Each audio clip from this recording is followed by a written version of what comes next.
Hello kids, how are you? I hope that you will be fine and happy. Today we will read this chapter 10, the verbs, words of actions. Okay, let us start now this chapter.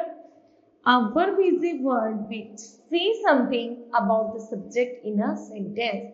जैसे कि एक verb में वह शब्द होते हैं जो subject के बारे में बताती है कि सब्जेक्ट के द्वारा क्या एक्टिविटी की जा रही है. It is the most important part of the speech. यह स्पीच का सबसे मुख्य भाग है. As there can not be sentence without a verb. यहाँ तक कि एक सेंटेंस बिना वर्ब के नहीं बनाया जा सकता. ओके, एग्जाम्पल है द बॉय राइट्स. लड़का क्या करता है? लिखता है. राइट्स क्या हो गई? लिखना क्या हो गई? वर्ब क्रिया है. ओके, नेक्स्ट है द गर्ल्स लाफ. लड़की हंसती है. तो हंसना क्या है? क्रिया है. Okay, in the above sentences the word writes and laughs are verb. यहाँ तक and they tells us what the subject of the sentence boys and girls do. यहाँ तक कि दोनों सेंटेंस में राइट्स और लाफ क्या है? वर्ब है. और किसकी वर्ब है? बॉयज की और गर्ल्स के द्वारा जो भी कार्य किया गया है उसी को वर्ब कहते हैं. ओके, नेक्स्ट है kinds of verbs. Verbs can be classified into two types. Verbs को दो भागों में डिवाइड किया गया है. नंबर फर्स्ट है transitive verb and number second है इंट्रांजिटिव वर्ब. चलिए पहले डिस्कस करते हैं हम ट्रांजिटिव वर्ब किसे कहते हैं. A transitive verb is a verb that denotes an action which passes over from the subject. यहाँ तक कि जो ट्रांजिटिव वर्ब होता है वो सब्जेक्ट के द्वारा जो भी कार्य किया गया है in the object in a sentence it requires an object to complete its sense.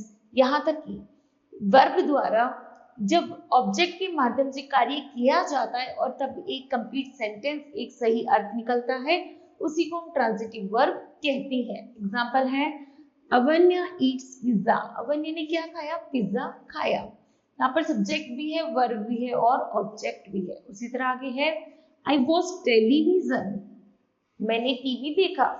In sentence first the action denote by the verbs. यहाँ तक कि पहले सेंटेंस में अवन्या द्वारा जो कार्य किया गया अर्थात ईट खाने का जो कार्य किया गया पासेस ओवर द सब्जेक्ट है ना. Avanya to the subject pizza. और क्या खाया गया? पिज्जा खाया गया. ओके, तो सारा जब सारा कार्य ऑब्जेक्ट पर डिपेंडेबल होता है कि क्या खाना है? पिज्जा.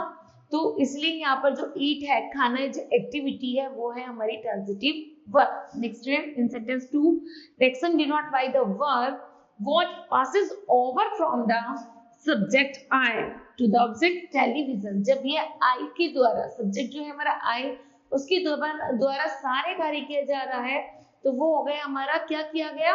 वहां पर क्या क्रिया की गई? वर्ब की गई. वॉच, देखा गया. उसका वॉच क्या हो गई? वहां पर वर्ब.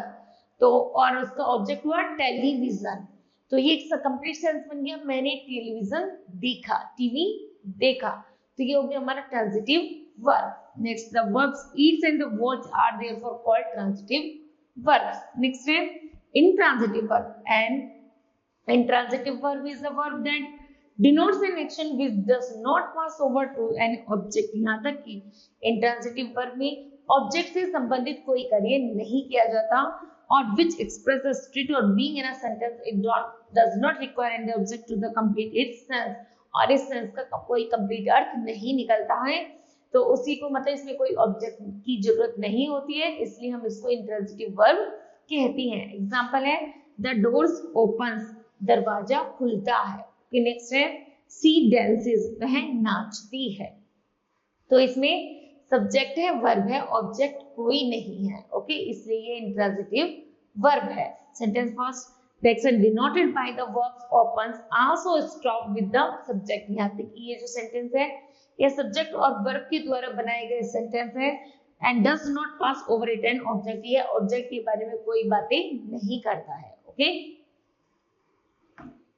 नेक्स्ट है in the sentence 2 the action denoted by the verbs dances stop with the subject she and does not pass over to an object. यहाँ तक कि सब्जेक्ट टू भी ऐसी सेंटेंस है जिसमें कोई ऑब्जेक्ट का प्रयोग नहीं किया गया है, केवल सब्जेक्ट द्वारा जो कार्य किया गया है उसी को इंपॉर्टेंस दी गई है. इसलिए यहाँ पर जो ओपन और डांसेस है वो सब दोनों क्या है? वो इंट्रांजिटिव वर्ब है. Okay. Next is subject verb agreement. Is the following sentence. Shilpi likes cat. Number 2. Monkeys eat bananas. They go to the temple daily. Nidhi and the Rajni likes dogs. She knows to swim. I go to school. Okay. For the singular subject है जैसे शिल्पी and she. Singular verbs such as likes and the knows are used.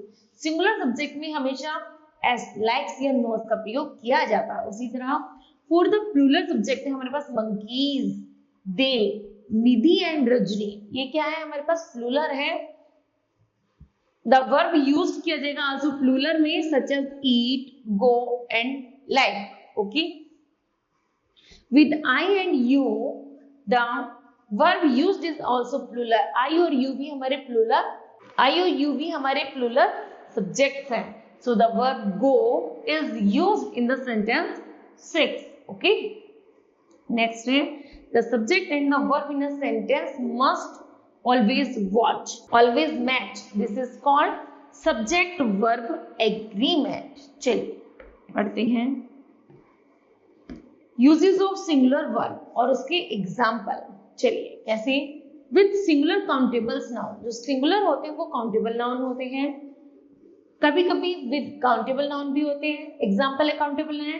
The table is broken. Table क्या हो गई, टूट गई. Sugar is the coffee is not enough. Sugar में जो coffee है वो इनफ नहीं है, तो ये हो गया अनकाउंटेबल. नेक्स्ट है with collective nouns. Collective nouns का प्रयोग किया जाता है. एग्जाम्पल है ए हर्ड ऑफ द काउज. जो गांव का झुंड होता है इज ग्रेजिंग देयर, वो यहाँ चर रहा है. उसी तरह numbers like monkey, weight and the distance. Example 70 kilometre is the long distance to cover on foot. यहाँ तक कि हम 70 किलोमीटर चल चुके हैं अपने पैरों के द्वारा. ओके. नेक्स्ट है यूजेस ऑफ प्लूरल वर्ब्स में. उसमें होता है प्लूरल काउंटेबल नाउन्स होते हैं. Example those chairs are broken. वे जो चेयर है वो टूट गई है. तो फिर उसमें टू सिंगुलर नाउन्स ज्वाइंट होता है तो उसमें एंड का यूज किया जाता है. Example Arjun and Archit okay are broken. Next है nouns that are always plural. जो नाउन्स हमेशा प्लूरल में होते हैं. Example my trousers. जो ट्राउजर शब्द है वो क्या है, प्लूरल में होता है. My trousers are torn. Collective noun का प्रयोग किया जाता है प्लूरल में, जैसे the players of the cricket team. तो क्रिकेट टीम्स में क्या होते हैं, प्लेयर्स होते हैं. ये हमेशा प्लूरल फॉर्म्स में प्रयोग, कलेक्टिव नाउन्स में प्रयोग किया जाता है. Are happy with their coach. Next with I as the subject. यदि आई सब्जेक्ट होता है तो भी वो प्लूरल फॉर्म में प्रयोग किया जाता है. एग्जांपल है I sing very well. Okay now kids, this chapter will be completed. I hope that you understood well. Thank you. Have a nice day.